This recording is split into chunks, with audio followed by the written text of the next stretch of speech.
to the official UN Environment Assembly 5.2 side event that is being hosted by the Partnership for Action on Green Economy, or PAGE as we refer to it.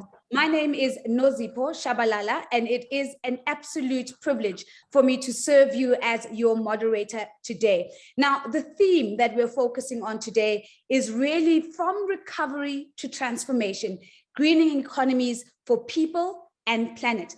And so today is going to be about showcasing global modeling, showcasing best practices of economic recovery with the intent to really inspire accelerated action on using recovery spending for addressing economic and environmental challenges together. And so we've got an excellent lineup of voices in the time that we have together. Those voices include Ignition keynote insights, they include a stellar panel, and of course they include you. So as you would know, as you were registering for today, we sent you, as part of that registration process, a few questions, and many of you have responded. And so I'm going to be pulling in some of those responses into the conversation. But over and above that, we're also encouraging you to send us your questions and send us your comments in the chat, and we'll try to the best of our ability to integrate your voice into the conversation. I do also want to bring to your attention that we have all the amazing bios of all the speakers that are going to be sharing today. And so I encourage you to please make use of those bios, go to the page platform on the website and get a hold of those bios. I'm going to keep it really short, concise, and to the point when I introduce everyone. For those of you who are following us on YouTube, we are, of course, streaming onto the ITC ILO YouTube channel. And for those of you who are looking to amplify this conversation on social media, we're really encouraging that. And the hashtags that we are using is UNEA-5.2. We're also using hashtag green economy and hashtag green recovery. Let's let the world know what are the key sound bites and insights coming out of this all-important conversation. I do want to extend a special welcome to those who are joining us from Nairobi. And so you might see someone in the room in Nairobi. I know that we are spread out in a truly global conversation, and it is early morning for some who have joined us. Please feel free to follow the proceedings in either English, Spanish, or French, and make sure that you are part of this conversation. Now, to extend the official welcoming remarks, it's my absolute pleasure to welcome Mr. Asad Naqvi. He is the head of the PAGE Secretariat, and I yield the floor to him now. Thank you, Nozi, and what a privilege it is to welcome all the high-level delegates, honorable ministers, our colleagues and friends from the finance sector, from civil society. I'm so excited. I'm so privileged. So a warm welcome on behalf of PAGE to all of you and being with us in this journey. I would like to start by acknowledging that, yes, we understand that the world is going through very difficult times because of Corona, because of COVID, and because of many conflicts. But we are coming together today to, number one, express our solidarity and sympathy with all those who are affected, but also to acknowledge and showcase the efforts of those partners, countries, governments, civil society, which have taken a proactive decision to make the economic recovery from COVID-19 more inclusive, more just, more fair, more green, more nature positive, and basically finance it. You know, the world still stands at a crossroad today. It's in our hands that we can make the economic recovery from COVID that can amplify the challenges and risks to human prosperity, or that can mitigate it as we go forward. I think we have today the countries who have taken the lead in making sure that we are minimizing those risks, and we align our economies and economic recovery with the SDGs, with the climate neutrality, and with the nature positive agenda. Today, we are launching the 2021 PAGE annual report. And we are so proud to be a humble partner of so many countries who have taken this decision to go green and align economies with the social and sustainability agendas of the world. So what we have done mainly in 2021, We were able to bring, this is something new in 2020, we were able to bring the economic expertise of UN system together to provide coherent support for accelerating economic transformation that is aligned with SDGs, that is aligned with climate neutrality agenda. We were able to accelerate our Green Recovery Response Program, which would not have been possible without the financial support of Germany, but also the intellectual leadership of the UN system and our funding partners. And we were able to bring, as we bring the 5 UN agencies together, we were able to bring increasing number of ministries from different partner countries, which is just so crucial if we want to take the economic transformation agenda forward. I was just looking at the numbers, and so far we have worked with 240 ministries and institutions from the government to bring the whole of the government behind the economic transformation agenda. We are working increasingly more with the finance sector, and we are very pleased to see EIB today on this panel. But the 2 things which really informed the efforts in 2021, one you will be hearing today, which was the global modeling that how a green recovery versus a business usual recovery will look like. And number 2, tracking the expenditures, that whatever economic recovery expenditures are happening, how much of those can be tagged as green. And the picture is probably one which can still be improved, but there are good news has started to come in. There is increasing attention to a green economy. Going forward, we have a plan. We have a plan for 2030. So Page has a strategy which goes from now and goes till 2030. And we will be continuing to work with many of you. But before closing, and I will not like to take more time because there is so much of exciting insights that we would like to hear about. All of this would not have been possible, number 1, without the support of our UN partners, without the support of partners from civil society and private sector, but most importantly, without the support of our funding partners. Germany is here on the panel today representing our funding partners, but apart from Germany, we are supported by Finland, by Norway, by Sweden, by Switzerland, by UAE, by Korea, and the European Commission. I hope I've not missed anyone. So thank you so much for joining us today. It will be a pleasure, number 1, to hear from you. Number 2, this is just a start of the event today, but we look forward to working with you towards the Stockholm Plus 50, where we hope to have a ministerial level conversation on how to accelerate the means of implementation and take the talk to the action. So here we show you a video, which is about the Page highlights for 2021, and then it's over to Nazifo to lead us through the conversations. Back over to you. And please, the video of 2021 highlights.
Thank you so much, Asad. Thank you so much. And what a beautiful way to launch to launch the 2021 annual report. As you might see, ladies and gentlemen, the link is in the chat right now. So if you do want to get access to that report, it's a beautiful audio visual capturing the journey of 2021, but also projecting forward in terms of what to expect, not only in 2022, but certainly as the strategy leads us to 2030. What I heard Asad reminding us of is the importance of all hands on deck as we look to minimize the risks faced by people and planet. A whole of society approach rooted in a whole of government approach with the UN system in play, with the finance sector, with civil society, and with funding partners increasing as we continue to journey. With that, ladies and gentlemen, it's my pleasure now to introduce a short framing video statement that has been shared with us by the UNDP Administrator, Mr. Akim Steiner. I'd like to bring your attention to his message now. Excellencies, ladies and gentlemen, dear colleagues and friends. It is a privilege to join this event hosted by the Partnership for Action on the Green Economy during this critical United Nations Environment Assembly. Our world faces a triple planetary crisis of climate change, nature loss, and toxic pollution. Yet in many ways, countries and the global community already have many of the solutions to these challenges in the form of green economy policies and tools. We must now use UNEA and the 50th anniversary of the United Nations Environment Programme as a springboard to spur countries to fully integrate these policies and tools into their systems to drive forward a historic green transformation. In this respect, I would like to highlight three key areas where I believe PAGE has an increasingly important role to play.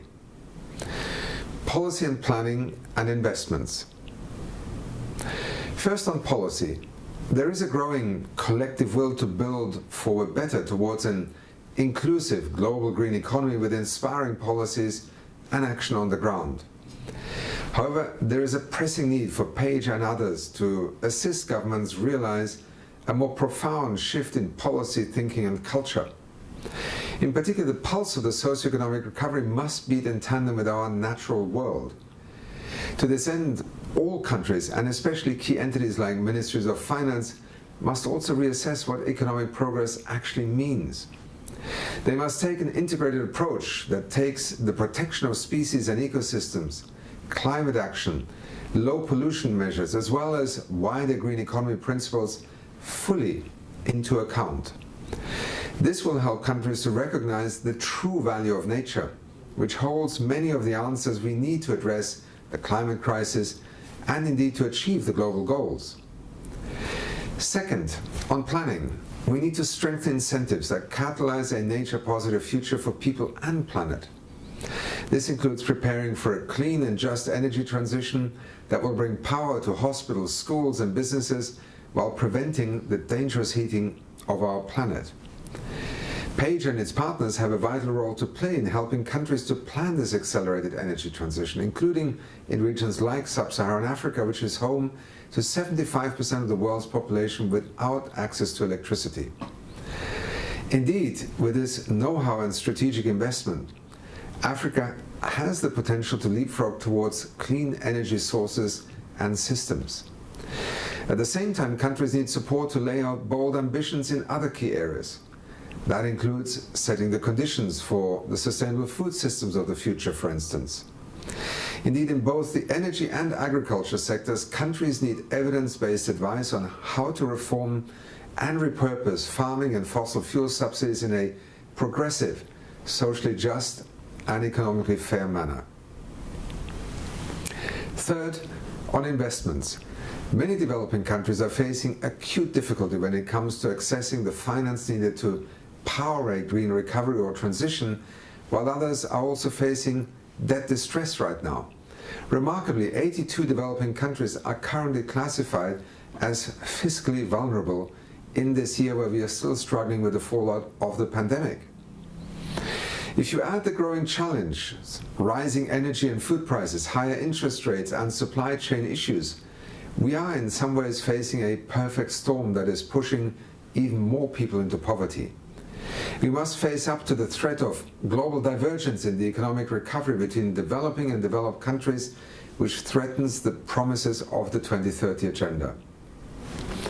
In short, many developing countries need rapid access to new debt relief measures and financing. In tandem, green economy approaches can help countries to make the right investments now in physical and digital infrastructures to deliver the future they want, including better health, new green jobs, and increased resilience in the face of the next crisis that we know will come. This involves bridging the gap between short-term aid and long-term economic planning so that the root causes of climate change and biodiversity and ecosystem loss and poverty can be overcome once and for all. Many countries also need tailored assistance to fully harness the power of digital technology and data, enabling them to make the critical connections that drive forward the global environmental and sustainable development agenda. And there is clear need to deepen public, private sector and civil society partnerships that catalyze green financing. This includes scaling up innovative debt for nature and debt for climate swaps, as well as performance-based green and blue bonds.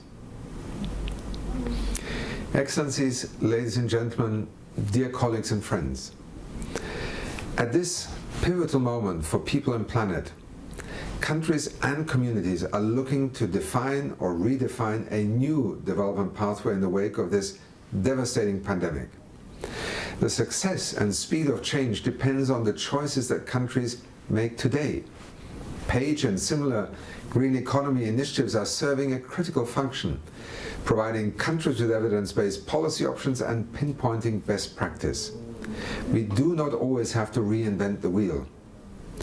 This is helping them to make the choices that will speed up progress on the global goals and lay the foundations for the sustainable, prosperous, and green economies of tomorrow. Thank you. Ladies and gentlemen, and that, of course, was the UNDP Administrator, Mr. Akim Steiner. And the call to action is loud and clear. Countries and communities are calling for a new development pathway. And if we're going to see a speed in change, that is going to be informed by the decisions and the choices we make today. And certainly giving us a beautiful framework looking at policy planning and investment as we transition now into our next segment in our program. We are now going to have the opportunity to be ignited by two speakers. They're going to be showing some keynote insights. And at the core is the question that Asad had already referred to. And the question is, of course, green recovery versus business as usual. I'm going to be introducing our panelists a little bit later, but in the interim, our panelists are going to be listening into these keynote insights as well, as they might want to make some comments and have some reflections on what we are about to hear. We've got two speakers coming up, so I'm going to introduce them both. I'm going to introduce Professor Margaret Chitiga Mabugu. She is the Dean of the Faculty of Economic and Management Sciences at the University of Pretoria in South Africa. And in her work, she's mainly interested in analyzing the impact of policies on society and the economy at large. And she has collaborated with PAGE and Cambridge Econometrics on the recovery modeling exercise in South Africa. And that, of course, leads me to the introduction of the gentleman on your screen right now, Mr. Richard Looney. He is the chair of Cambridge Econometrics, and some of his recent projects that he has directed have included modeling inclusive green economy policy scenarios in the context of COVID-19 and the recovery plans, including, of course, the South African example that I've just cited, and he's done this for UNEP and ILO through PAGE. So we're all listening keenly to these keynote insights. We're looking forward to be ignited. And of course, to say to you, ladies and gentlemen, use the Q&A function on the chat function if you have any questions or comments, and we'll try to the best of our ability to bring them in when we go into the panel. For now, let me hand over to Professor Chitiga Mabuga, as well as Richard Looney. Professor, I'm not seeing her on screen right now, so I'm going to invite Mr. Richard Looney to kick us off, and then as soon as she is on again, I will invite her to take the floor. Richard, the floor is yours. Thanks very much, Nazi. Let's hope Margaret's back soon. So we know the context, right?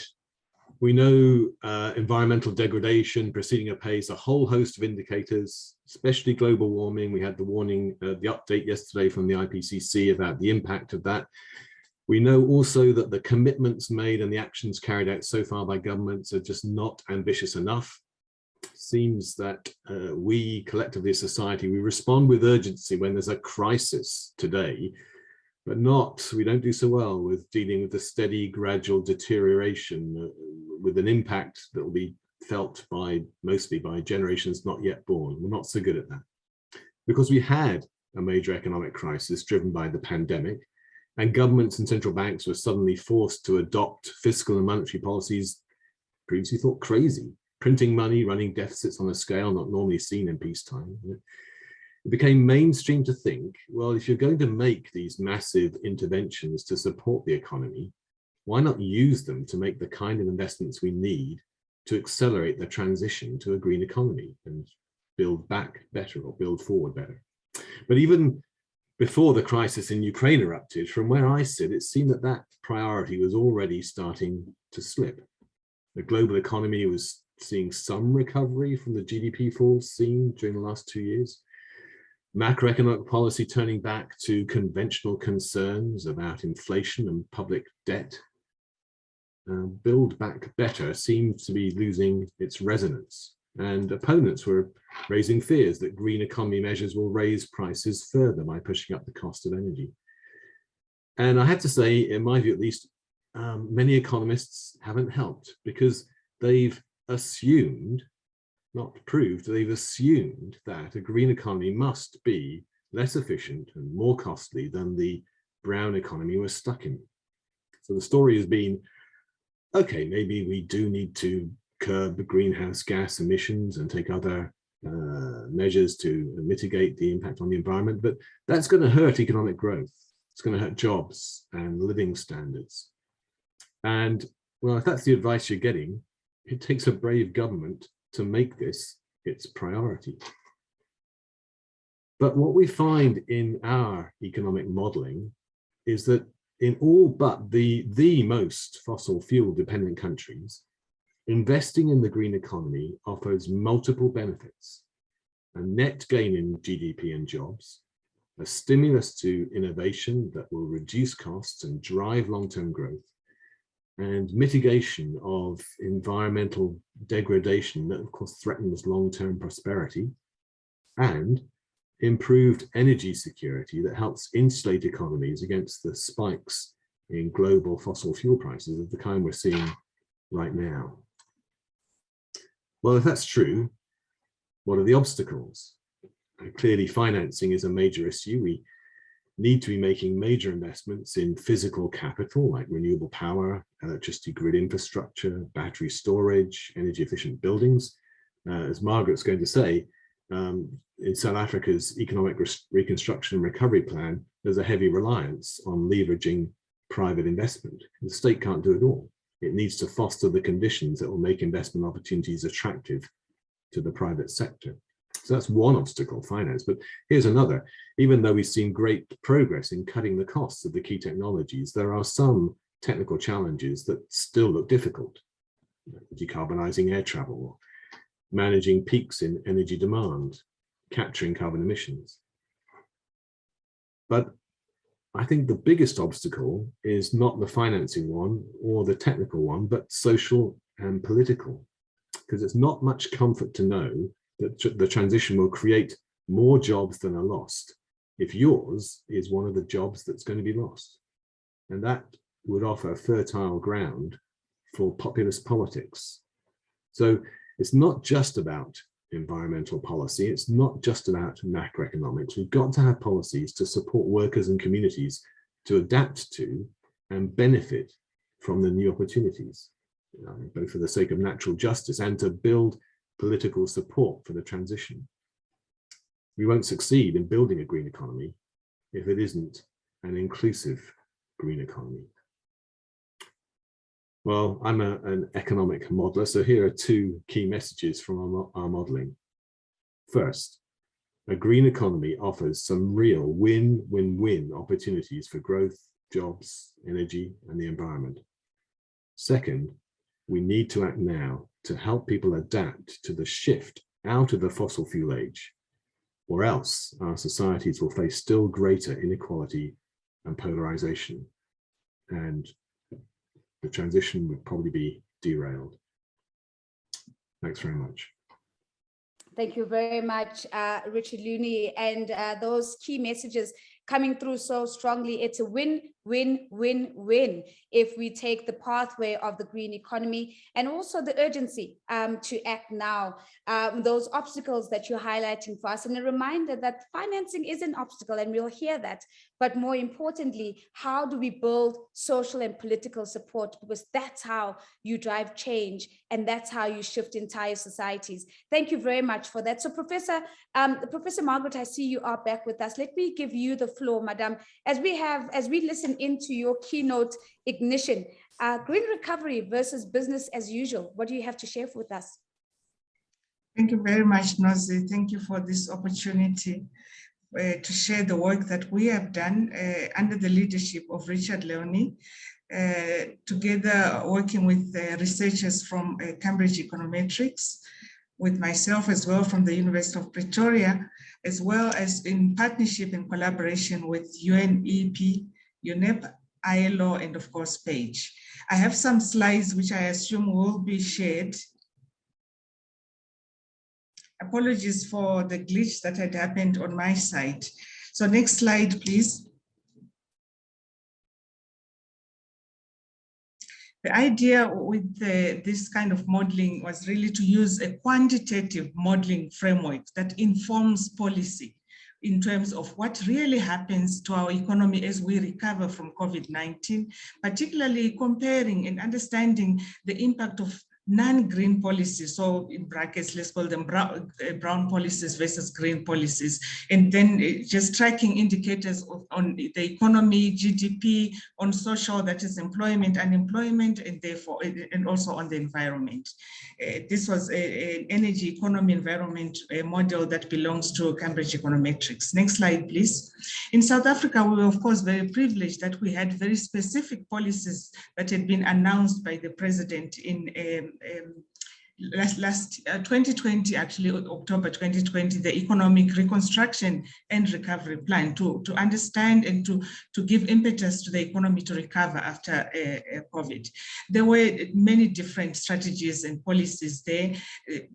I will not go into the details here, but what we did is we separated the sort of conventional policies or non-green policies from green policies, including a very big emphasis on public works as well.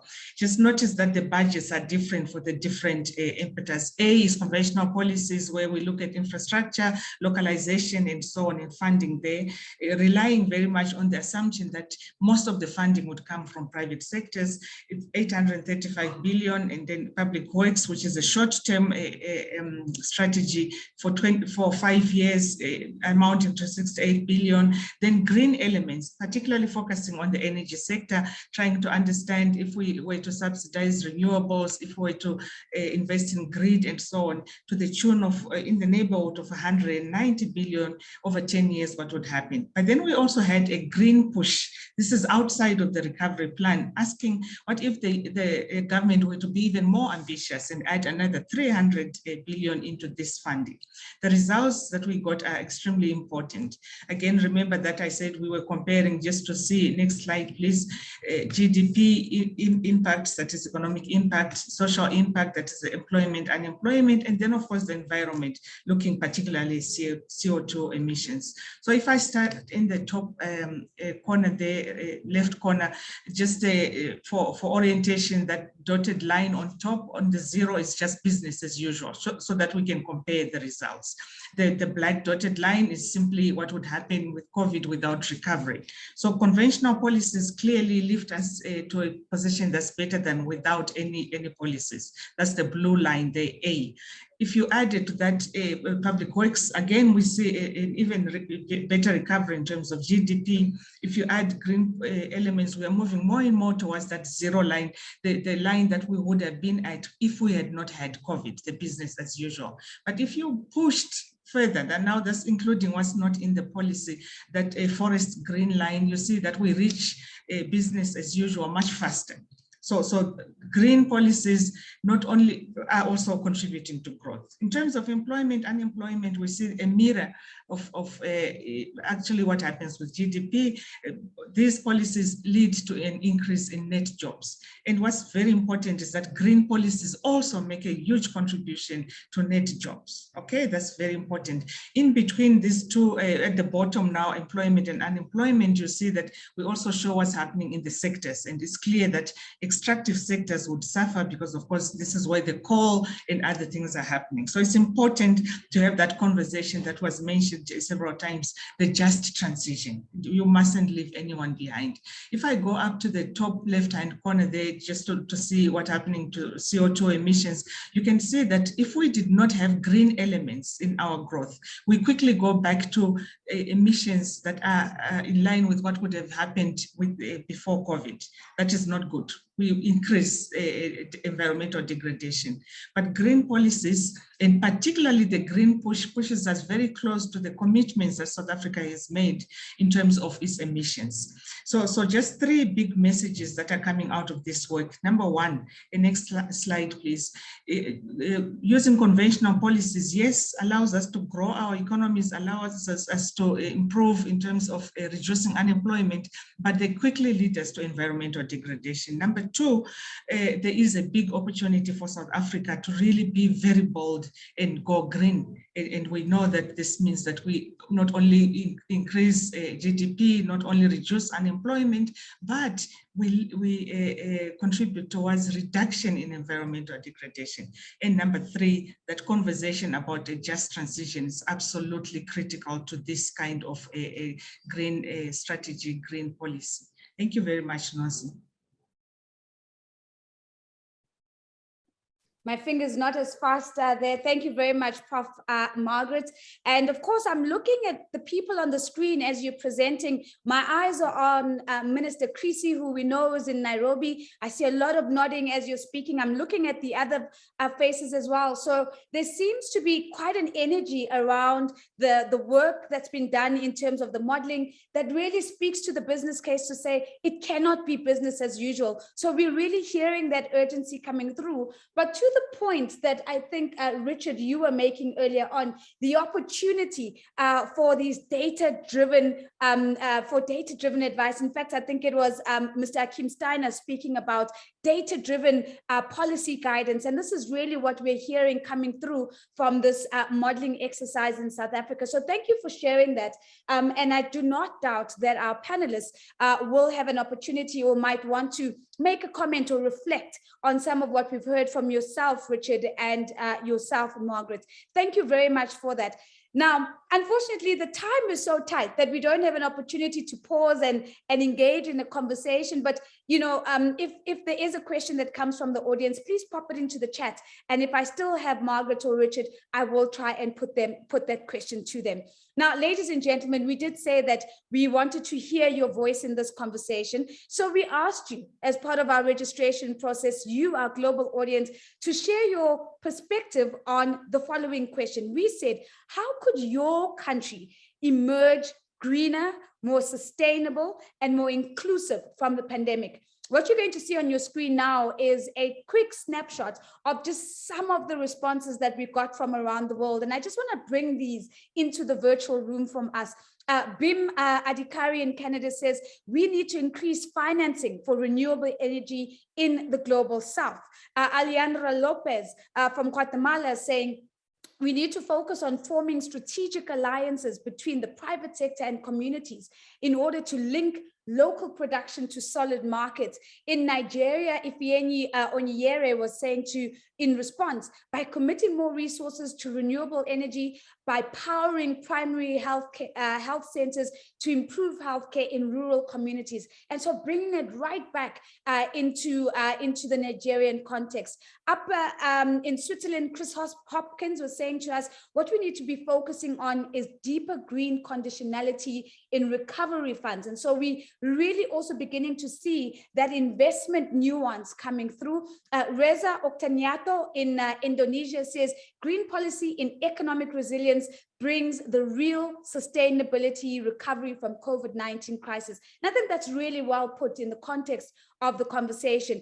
In Kenya, and not far from where Dr. Hurst and Minister Creasy are right now, Kevin Kanyura says, COVID-19 restrictions on movement have seen the digital space for trade expand, including agriculture, benefiting our farmers. The question then becomes, of course, how do we do more of that, and how do we accelerate more of that? And then in the Philippines, Noraline A is saying, scaling up climate action through nature-based solutions in cities, through people-centered and all of society approaches. And again, that resonates so strongly with some of the earlier comments that we heard being shared by Assad. So I do want to say thank you, all of you, to those who sent through questions. This is just a short snapshot, and we received many, many of these. Ladies and gentlemen, we're moving now to our panel discussion. It's my pleasure to introduce our panelists who are going to switch their cameras on so we can all see them. I'm going to start off in Nairobi because there's two people in the room. And I'm going to introduce Her Excellency Barbara Creasy, who is the Minister of Forestry, Fisheries and the Environment in South Africa. Minister, good afternoon to you. Thank you for being here. And of course, the Minister is in the room with Dr. Christopher Hurst. He's the Director General for the Projects Directorate at the European Investment Bank. Thank you very much, Dr. Hurst, for being with us. And so we look forward to your lens on the investment conversation. I'd like to extend a welcome to His Excellency Vice Minister for Industry, Energy and Mining in Uruguay, His Excellency Walter Very. Thank you very much, Your Excellency, for being here with us. Dr. Bettina Hoffman is with us. She is, of course, the Parliamentarian State Secretary in the Federal Ministry for the Environment, Nature Conservation, Nuclear Safety and Consumer Protection in Germany. And so we're looking forward to hearing and learning from the German experience and why Germany has really put its weight behind a green recovery for all. And then, of course, if you're seeing on my screen is Madame Michaela Freiberg-Story. She is a UN resident coordinator in Kazakhstan. Madame, thank you very much. We're looking forward to hearing some of the work in collaboration with Page that's taking place in Kazakhstan.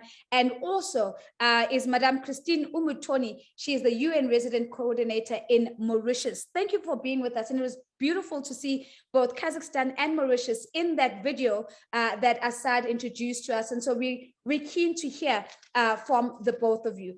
So Minister Creasy, maybe let me start off with you, because we've just heard from Professor Margaret and we're picking up on the South African case study. I would like, Minister, if you'd like to make a comment on what you've heard, to give you the opportunity to do so.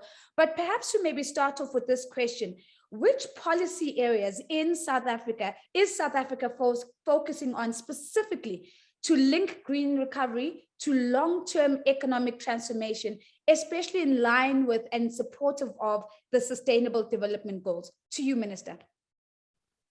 Well, I think obviously we have a situation in our country where, on the one hand, we have extensive unemployment, poverty, and inequality that has been significantly deepened by the COVID-19 pandemic. On the other hand, we have a situation of energy poverty. We have a gap of about 4,000 megawatts in electricity generation. And I think that as we consider our journey from a high carbon environment to a low carbon economy and a climate resilient society, we see an opportunity to enhance energy security in the country and to make energy more affordable and more accessible to ordinary South Africans.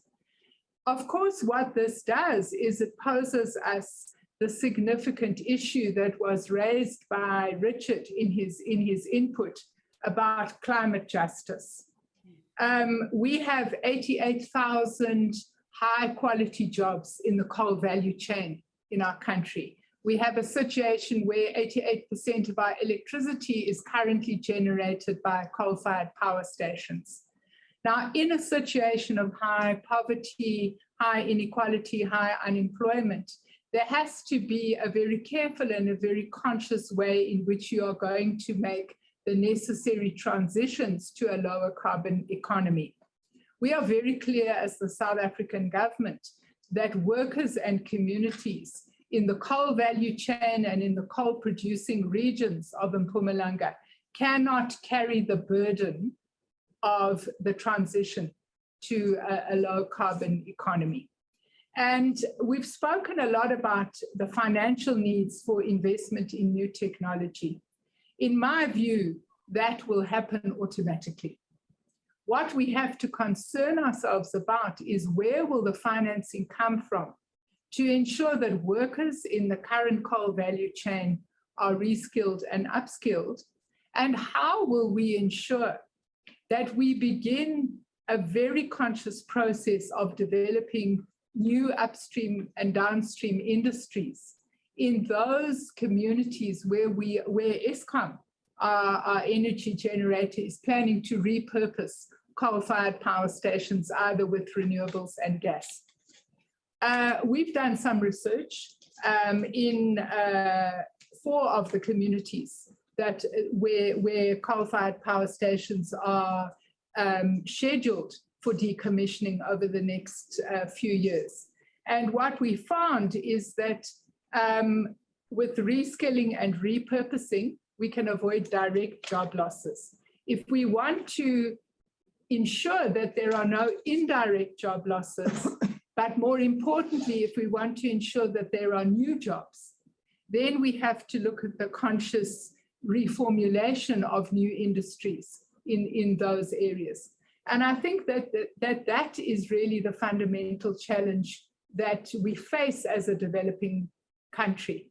And it is those financial needs that are not easy because they're not directly linked to the revenue streams that would arise from new forms of energy generation. And I think that's the fundamental issue that we need to be considering in this conversation.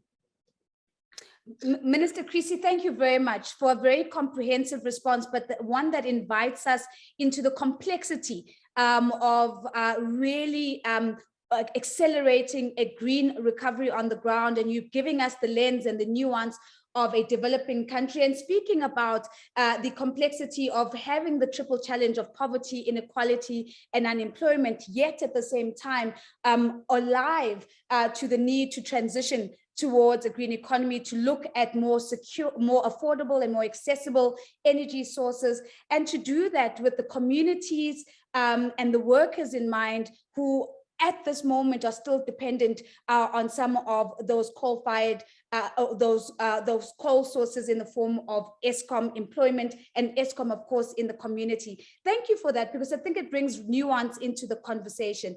Let me then make my way to the Vice Minister Very. Let me come to you, sir, with the next question. And the question that I'd like to bring to you, Your Excellency, is: how is Uruguay linking green recovery to long-term economic transformation, again, in line with the SDGs? But might I also ask you, Your Excellency, to comment on the role of the circular economy in Uruguay's green transition? Over to you, sir.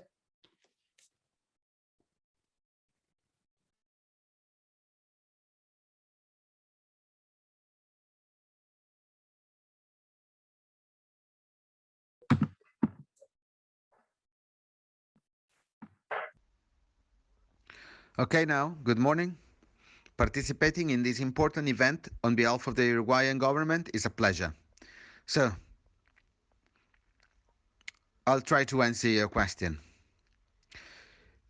You know that Uruguay's economy is basically based on agriculture, farming, and forest management, all developed in respect of the environment, careful to natural resources, and supported by legislation that is absolutely in favor of the environment.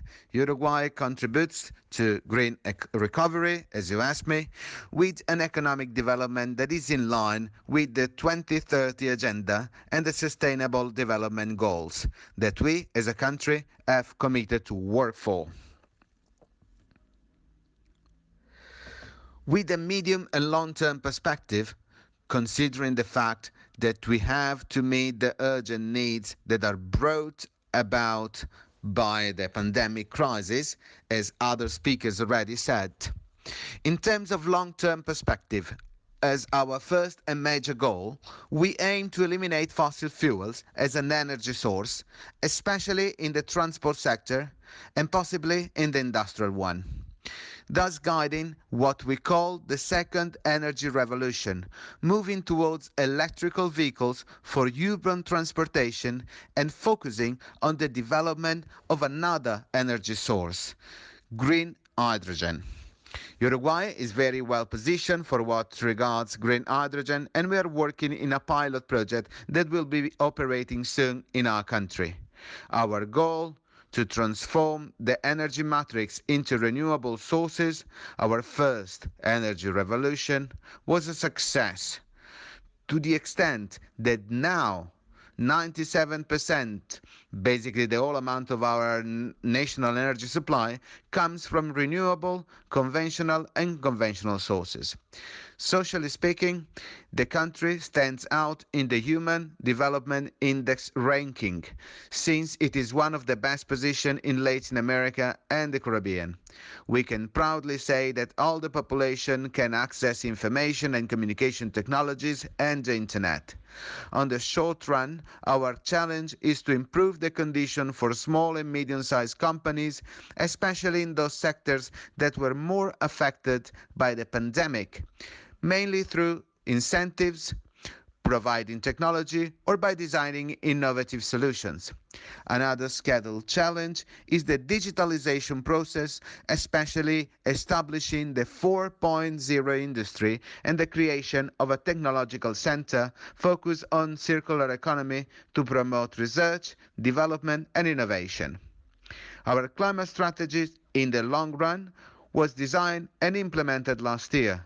This collaboration between our National Ministry of the Environment, the Ministry of Farming, Agriculture and Fishing, and the ministry I'm glad to lead, aims at providing an economic development taking into account the protection of the environment and the struggle against climate change, with the aim to reduce greenhouse gases.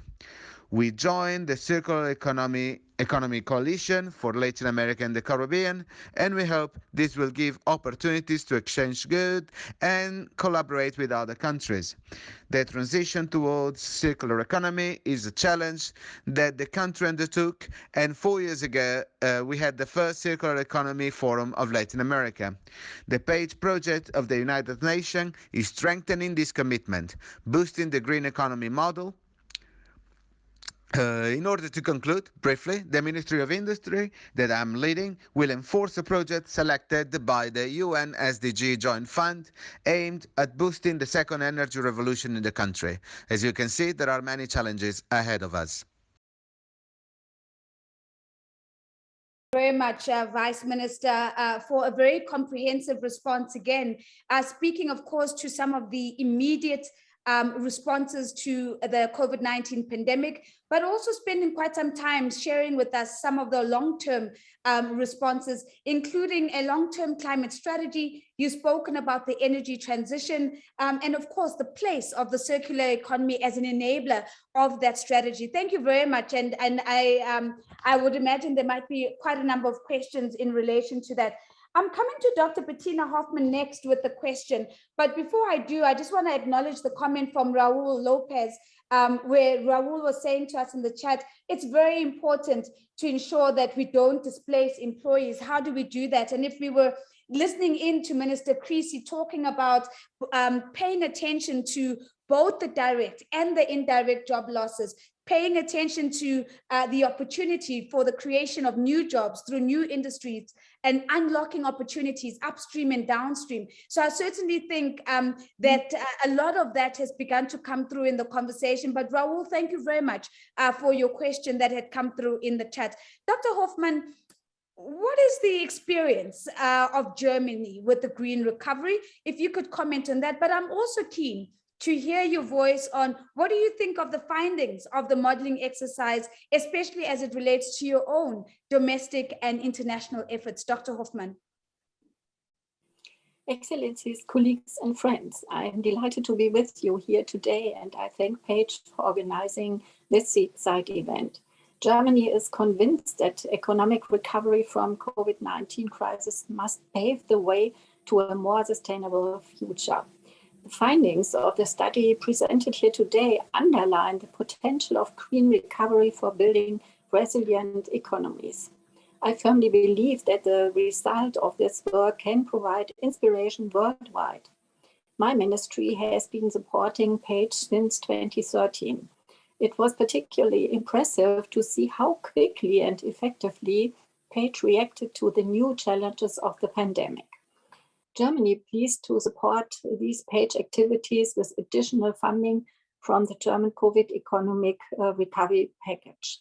In Germany and the EU, we decided to dedicate a substantial part of our national COVID-19 economic recovery packages to climate action. This includes investing in our national hydrogen strategy, increased funding for the Federal Building Modernization Program, supporting a bonus for the purchase of electric vehicles, boosting public transports. Through our International Climate Initiative, we have launched a 68 million euro package to support sustainable recovery measures in 25 countries. Greening our economy will remain a key task for in the future too. And it is made all the more urgent by Russia's war on aggression on Ukraine in violation of international law. It's essential that we eliminate our dependence on fossil resources in order to improve the supply security of our national economy. To this end, Germany will invest massively in the expansion of renewable energies.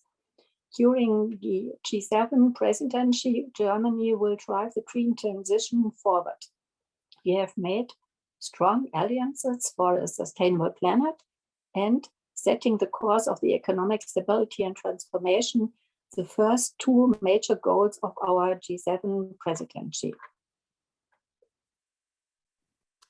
Dr. Hoffmann, thank you very much. And so what we're hearing is an affirmation and a commitment to continue investing and supporting. You're talking about the extension of that renewable program, an extension to do more, but also you started off by saying one of the aspirations is to be an inspiration worldwide in terms of what is possible. And we're certainly tuning into that, watching closely, learning closely from what Germany is doing. And I don't doubt that there's a lot of contextualizing that other countries are taking from the work that Germany is doing. Let me go to Nairobi now, and I want to go to Dr. Christopher Hurst in Nairobi. Christopher, we've heard quite a bit of comments around the financing and the financing challenge. The question to you is, which investment shifts do you think are going to be critical to ensure that we have a sustained green recovery? Well, good afternoon, everybody, and thank you for the invitation to participate in this panel. I mean, we've heard already of the multiple crises that we face, the combination of climate, environment, and I think the social crisis of the unequitable impact of these crises on the poor. It's clear we need urgent action. We need urgent action in the coming decade if we're going to tackle these crises, and they're not going to overwhelm us. And as we saw earlier in the graphs from Margaret, that this should be a decade of recovery and growth. So it is important in this time to consider what investments are needed at this time. Of course, this is a complex question because we're facing many different sectors with different features, different timelines to what can and cannot be done. So it is a very complex question. So, but the question, I guess, is what has the EIB done about this? Well, first, one thing we've done is to put climate and environment as our top priorities to guide what we're doing.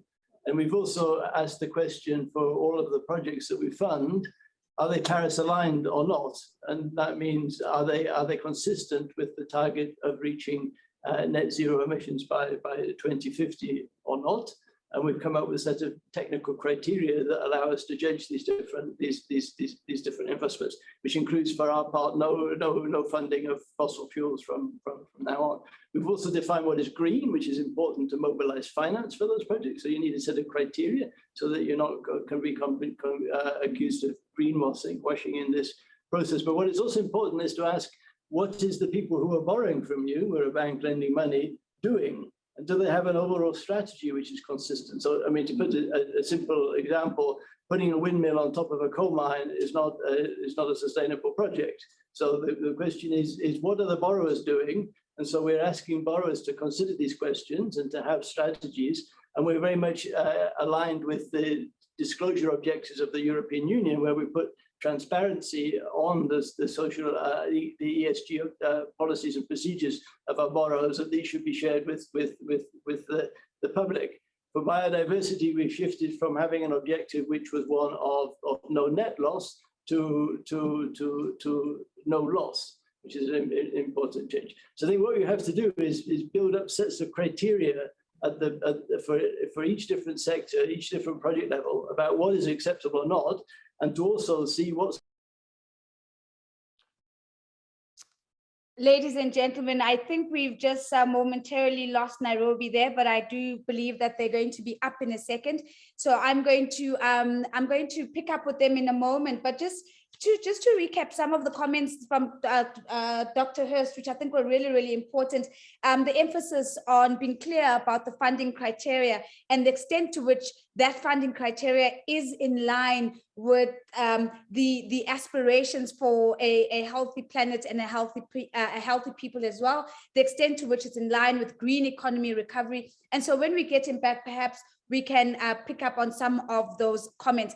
Let me then go to Madam Michaela Friedberg-Story, who of course I introduced as the UN resident coordinator in Kazakhstan.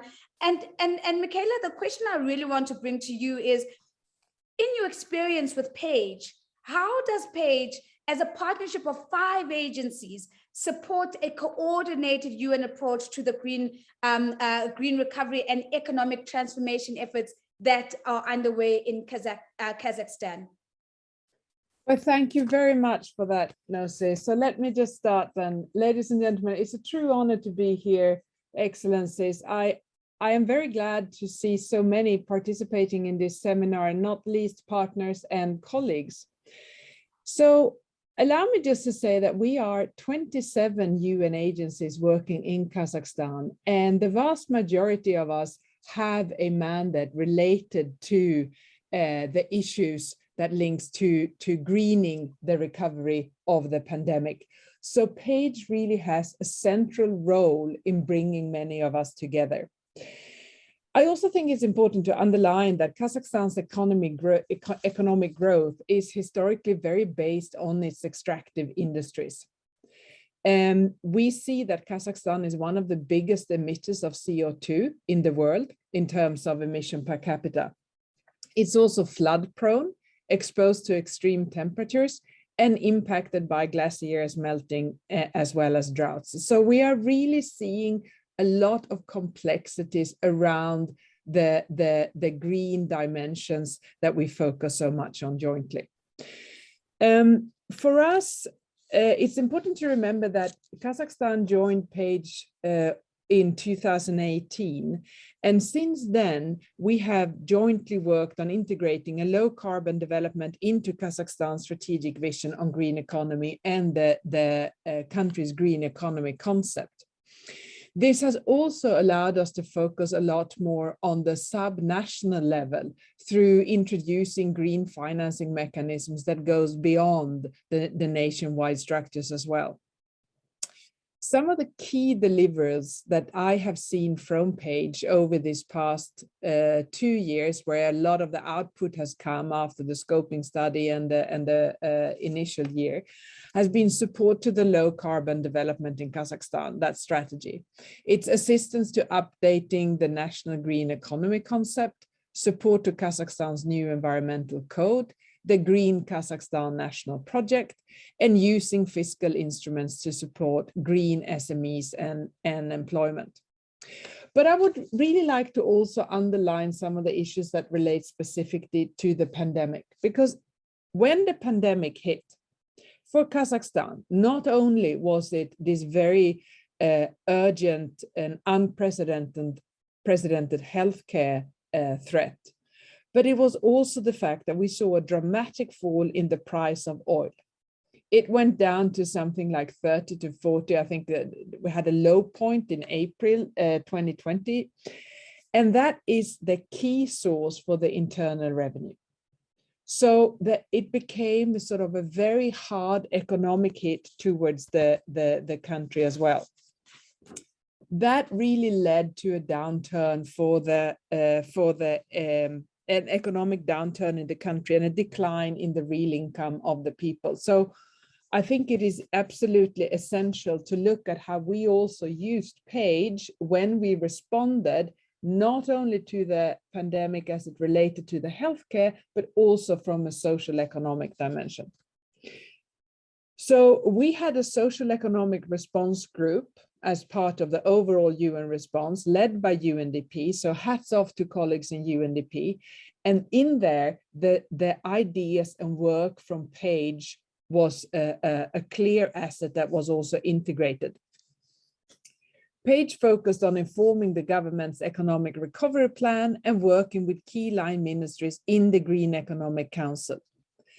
And the result of the COVID-19 social economic assessment really indicated to us the importance to build back greener, okay? Better means greener, without a doubt.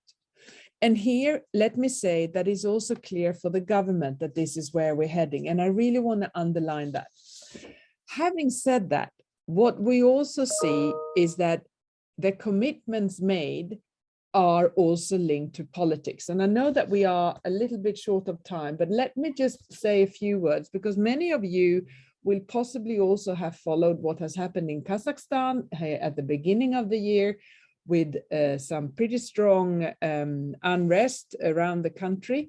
And that started with some of the fuel prices going up. So we know that in a context that is as dependent on its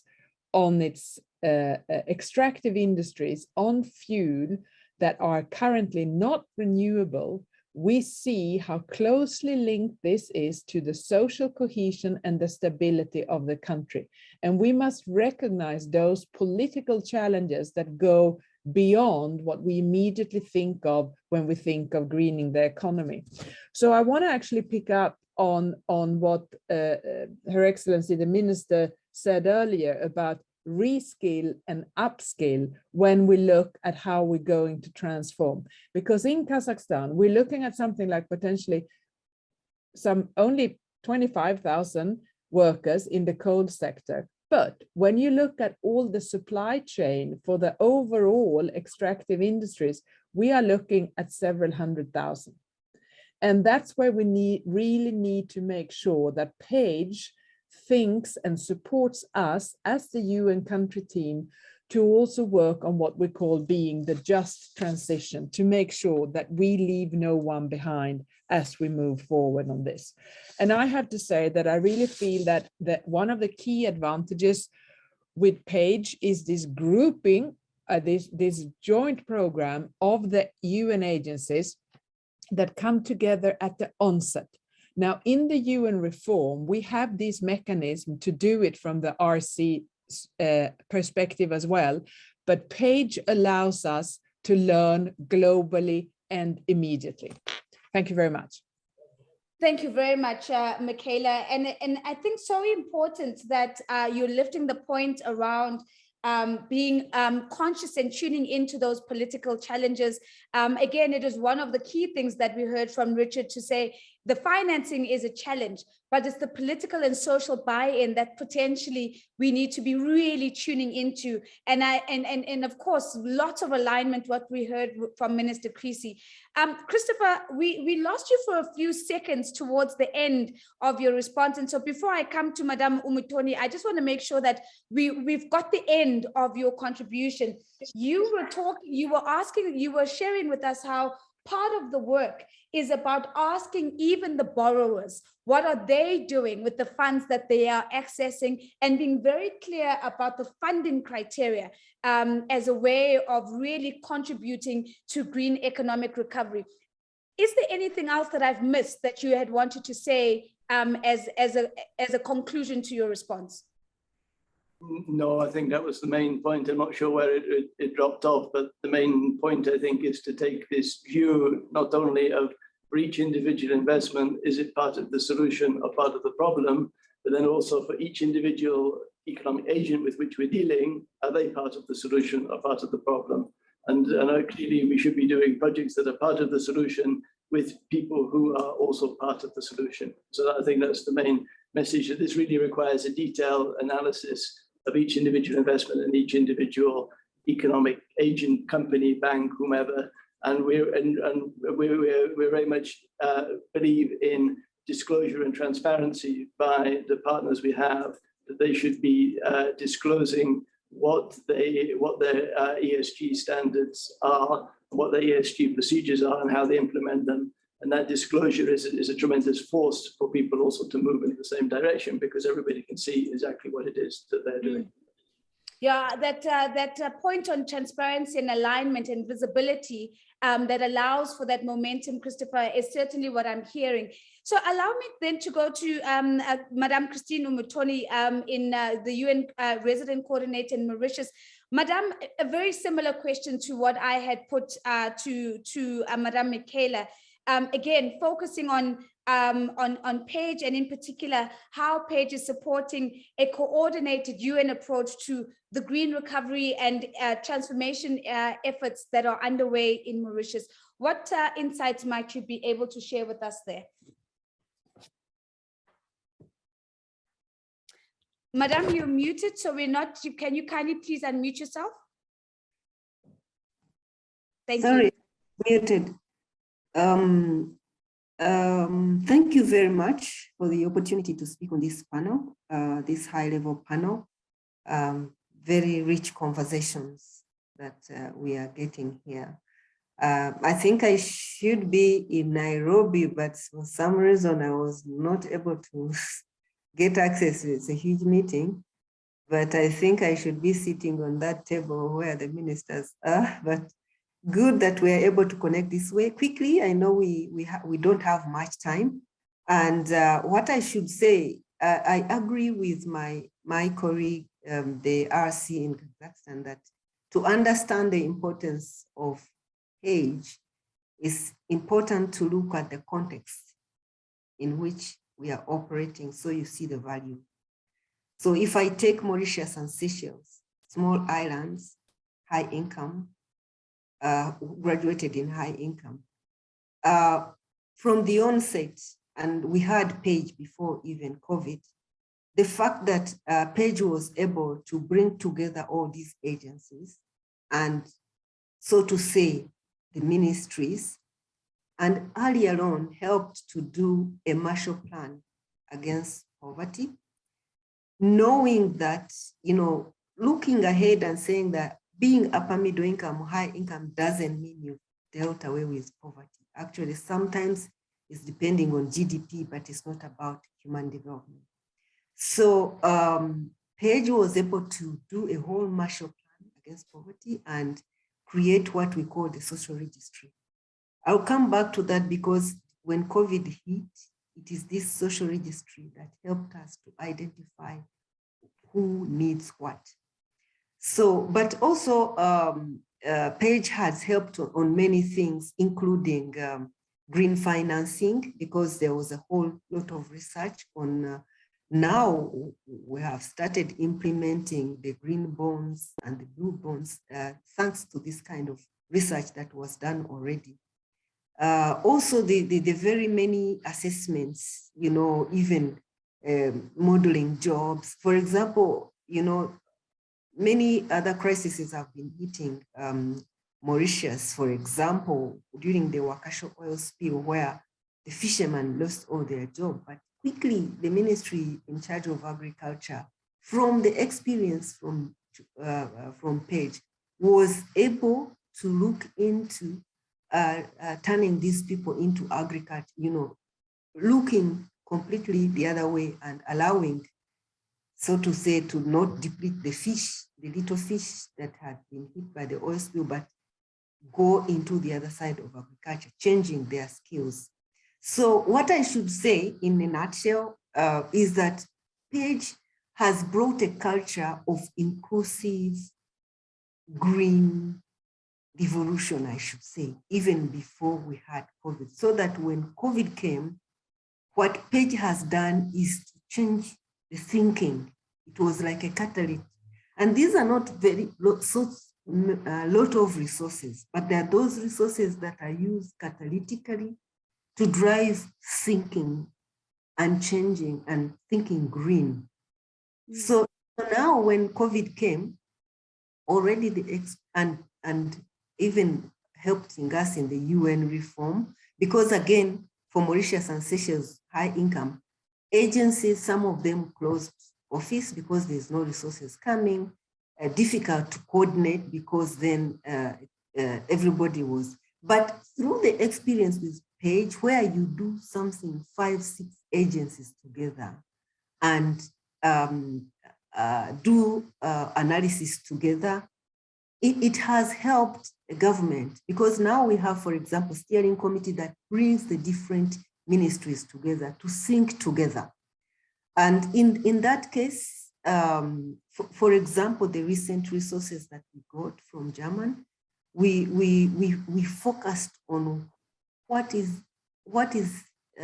are the key problems facing the island now, and focused on agriculture and tourism, where now we are looking into green agriculture, smart agriculture, and just to demonstrate how networking among ministries. Now the Ministry of Agriculture is able to speak with the Ministry of Energy and find solutions on how to empower the farmers. And because COVID sort of brought to surface what Page has always been saying, to the extent that already it was shown that we don't produce locally, we don't have enough to sustain this thing. But now COVID brought everything to the surface. So it was easy again to bring the notion of working together to now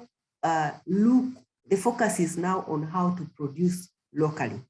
So anyway, in conclusion, I would say that Page has really helped. We've built on that, and now other clusters have come. You know, we have a cluster on disaster, we have a cluster on food systems, we have a cluster on different. But the idea of clustering is coming from the example of a successful story.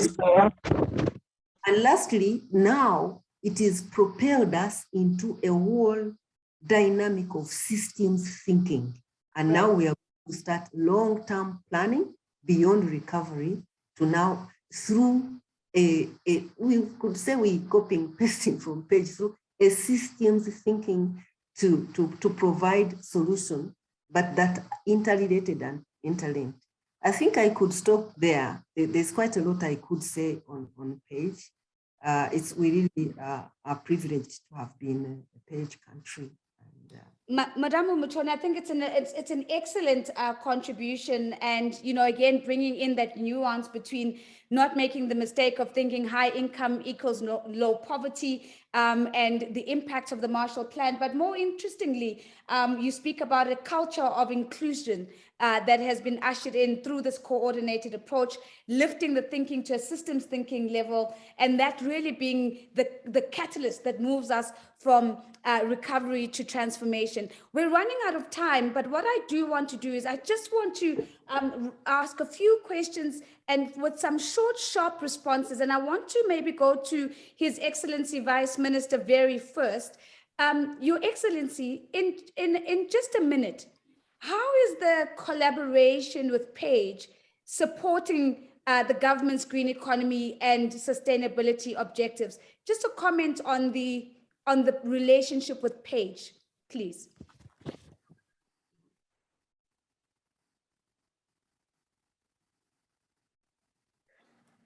Page was surely a very important strategic partner for our country, and we have a great opinion of it, and we would like to keep working with it.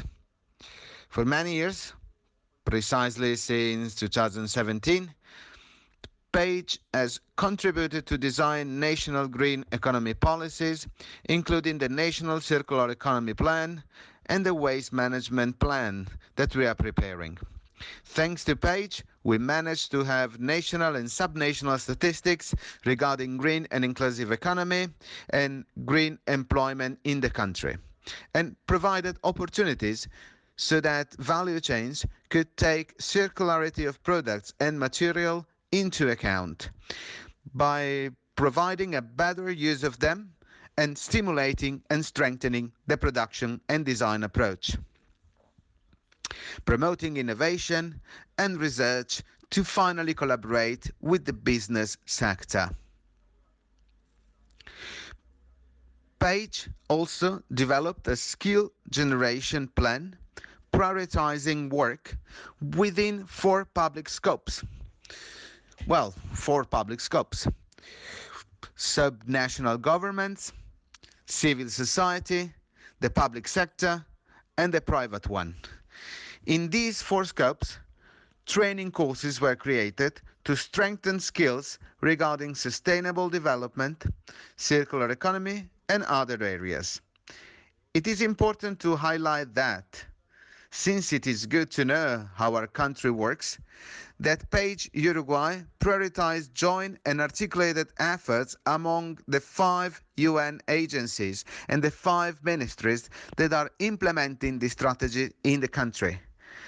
Even though the Ministry of Industry, Energy and Mining, that I am glad to lead, is the main point of reference for this strategy, we have prioritized the harmonization with the other ministries and all the UN agencies. An example of this is the course for subnational governments on green and inclusive economy, focused on the design and implementation of these policies. And there are 4 UN agencies collaborating for that: UNITAR, UNIDO, UNDP, and UNEP. And 4 ministries or national agencies: the Ministry of Industry, as we said before, the Ministry of Environment, the Planning and Budget Agency of Ministerial Importance, the Uruguayan Agency of International Cooperation, depending on a different ministry, but that contributed anyhow. These actors worked together and took part in the implementation, and this is not the only example, obviously. Page in Uruguay is undoubtedly important and managed to articulate measures, move resources, generate skills that are disseminated nationwide and locally, introduced the green economy agenda, and drove the design of policies for this subject. The central government is very interested in keeping working on green and inclusive economy, and with Page support, and we know that it will be key to us in this process, especially, as it was said before, for the implementation of the National Circular Economy Policy, which is put forward by 3 ministries, and this is crucial for us. To wrap up, we agree that the vision of the countries belonging to the Circular Economy Coalition for Latin America and the Caribbean, especially in the recognition of everyone's role and that we have to play out, and policymakers, enterprises, investors, the civil society, and all of the citizens play a key role to enforce this transition. Well, after all of this, I must say that these years of work with Paige were made of contribution driving us through the journey that Uruguay is willing to take towards green and inclusive economy and decrease our impact on environment. Thank you very much.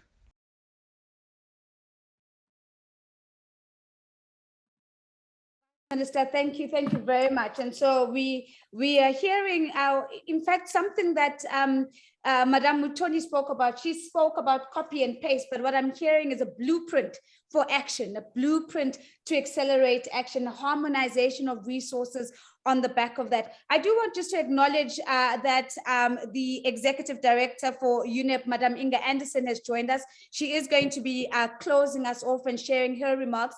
And so, Madame Anderson, I hope you'll bear with us. I have two quick questions that I just want to close off with. One to Minister Creasy in Nairobi, and a final one to Dr. Bettina Hoffman. And so, Minister, let me come to you just for a quick intervention on this one. And that's to bring the collaboration with Paige into the room and how that is supporting South Africa's green economy and sustainability objectives. If you could give me a quick comment on that, Minister. Well, I think Margaret earlier spoke about the valuable research that Paige has been conducting, and I think that what it's giving us is an evidence base for the decisions that we would want to be making.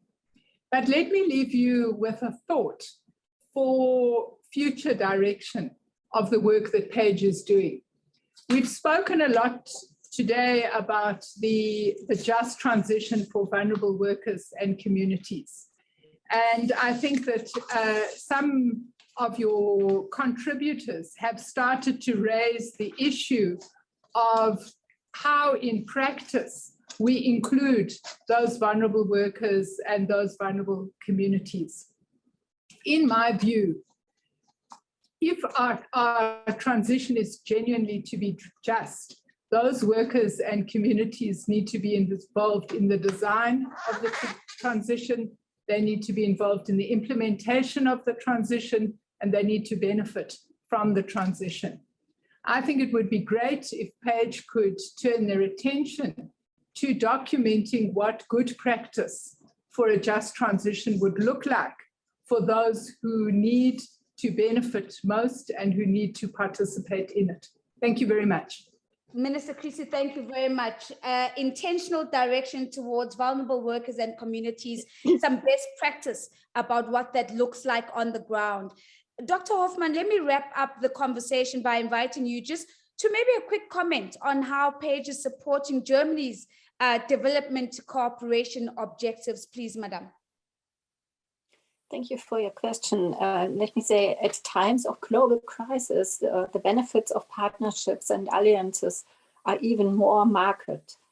Pooling the expertise and resources of different stakeholder groups and aid organisms facilitates swift, sound, and efficient responses. The Paige activities based on the Paige business model, which is a joint project of the 5 UN organizations at the national level, are exemplary. This highlighted by the growing interest expressed by many other countries in joining the Paige family. That's good, I think. Thank you. Thank you very much. And it's exactly the kind of response that we're looking for. And it really affirms everything that we've heard so far. Ladies and gentlemen, that does conclude for us this panel discussion. And I really think the contributions that we've heard from our panelists have really been nuanced. They haven't shied away from the complexities. They've brought them up to the surface. But I also think they've not only reflected on what has happened, but begun to project on the possibilities moving forward. And so with that, I would like to call on the Executive Director of UNEP, Madam Inga Anderson, for her thoughts as we begin to close. Well, thank you so much. And I'm afraid I caught the end because we are here and I have all these distinguished ministers who are in Nairobi. And I am so very, very grateful to everyone who made the trip here. And it's wonderful to see you, Minister Creasy, and of course to see you, Minister Verri, and the other distinguished panelists who have been on this panel. I'm very, very grateful to South Africa, to Uruguay, to Germany, to Kazakhstan, Mauritius, for their brilliant insights, and I think, and to others. And I think that what we're really seeing is that these shifts that are needed on the policy and investment side, they can be enabled by regulatory and other stimulus elements. But it is very clear, and we heard that just now from Minister Creasy, that recovery, that potential for recovery that is there needs to be just. And so needs to make sure that there is an understanding that if there are quote unquote winners and losers in such a transition, that we put a safety net under those that may stand to lose.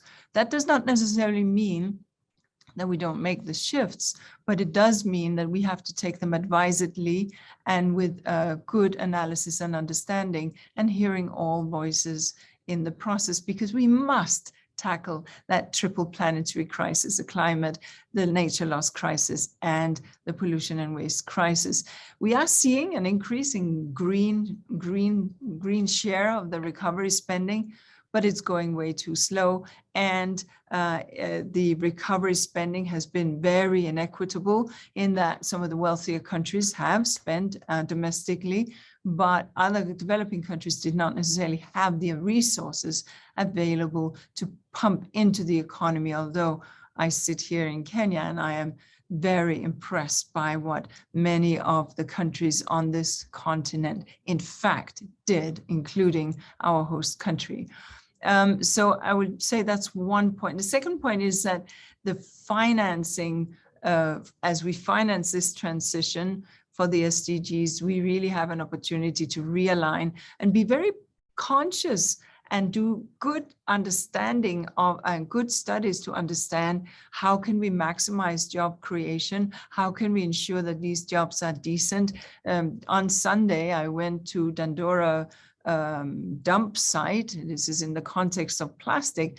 Speaking with the pickers, the plastic pickers, that they want to continue to have their livelihoods. So how can you transform what is very unsanitary into something that still protects these people so that in that transition, they have opportunities too? That becomes important. Now, with respect to nature, clearly, we understand that half of the global economy is dependent on nature. So, but we also understand that we are not nearly investing enough into protecting and making it generate for us. In fact, sort of impacts on nature are often quote unquote externalities, and then the public purse has to pick them up, whereas the goods, the profits are privatized. So we need to understand that the public purse cannot pick up those externalities, the bads, while the private sector picks up the goods. This is the conversation that we need to have. Now, we do see that digitalization has some potentials because we can tap into some digital tools. We can be smarter in how we do our investments. And here, UNEP FI is something that I just want to raise, because the financial initiative of UNEP is really pushing the frontiers on green and sustainable investment, well knowing that this doesn't happen overnight, and that to make those shifts is not a turn on a dime, as the Americans say. So finally, in conclusion, let me just say that if we use smart digital technologies, if we use innovative solutions, if we use those historic levels of finance, albeit that they have been unevenly distributed, and if we champion this change, around the world. And if we're very deliberate about not leaving anyone behind, we actually have a moment in our history where we have an opportunity to flip this towards that greener recovery. So with that, Nosifo, let me just thank you so much. You're always so wonderful when you facilitate dialogues, and a wonderful thanks to you, and of course to the ministers present. Thank you. Thank you very much, Madam Anderson. And as you said, we have a moment in history where we can flip towards a green recovery. Thank you very much for lifting a lot of the very big questions that we've been grappling with as you talk about the consciousness around the winners and the losers, and what is the safety net that we then put underneath those that are the most vulnerable as we undertake a green transition, and one that is a just green transition. Ladies and gentlemen, as we get to the end of our time together, allow me first to extend an apology on behalf of Ayaka Melitafa, who's a young climate activist who couldn't join us today. We also ran out of time because one of the things I was looking forward to was putting Mr. Oliver Greenfield on the spot. He is from the Green Economy Coalition, and the reason why I wanted to put him on the spot is I did see his chat earlier on talking to us about the event that they're having in Nairobi today at 16:30. So let me just at the very least speak to that event. It's really going to be looking at building back greener, looking at international environmental protection and achieving the SDGs in the context of COVID-19. It is a multi-stakeholder dialogue. It is taking place at 16:30 EAT, and you are going to be hearing the voices of member state representatives and other stakeholders as they together consider the lessons learned from the COVID pandemic, including the push factors, so the policy requirements, but not forgetting the pull factors, the change in culture and the change in behavior that we've also been talking about. So please look out for that and register if you haven't. We're going to put in the link now, just some of those registration links if you're interested to join that conversation at 16:30. I'm leaving you with a short video on green recovery that is focused on the path to inclusive economic transformation. I do want to say a big thank you for myself and the organizing team. Thank you for giving us the opportunity to be a part of this moment in history to flip towards a green and just transition. Thank you very much, ladies and gentlemen. Enjoy the video, and then you will be welcome to log off. Thank you so much and goodbye.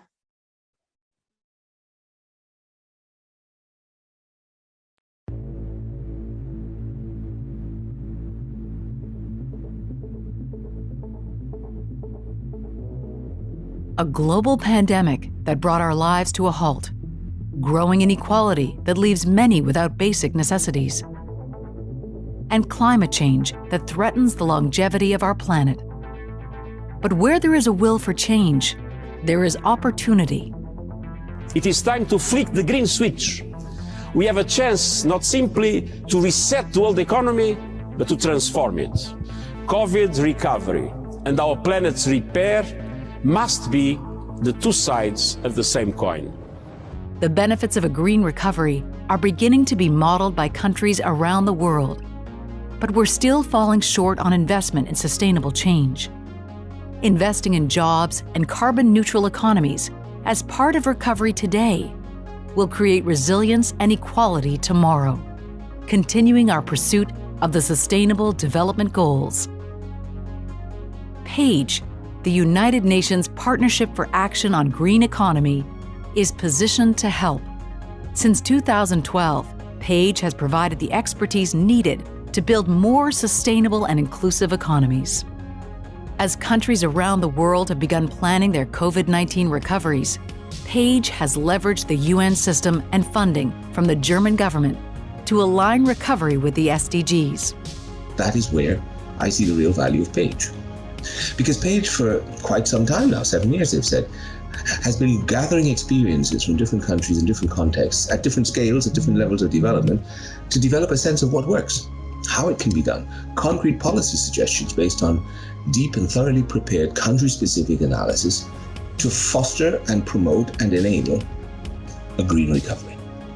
To date, 20 partner countries are working with PAGE to green their economies, and many more have expressed interest in PAGE support. In Indonesia, PAGE is collaborating with government leaders to spearhead a circular economy. Through the Build Back Better with Low Carbon Development Initiative, Indonesia is laying the groundwork for job creation, skills development, and resource efficiency. South Africa, another Page partner, has been experiencing immense job losses throughout the pandemic. Leaders worked with Page to rapidly model the impact of the government's recovery plans. This data is helping inform the government's future economic plans and underpins South Africa's current green recovery programming. Increasingly, countries around the world are pursuing green recoveries to support the Sustainable Development Goals for people, economy, and planet. However, many further efforts are needed to ensure a sustainable future. Learn more about green recovery and green inclusive economy at un-page.org.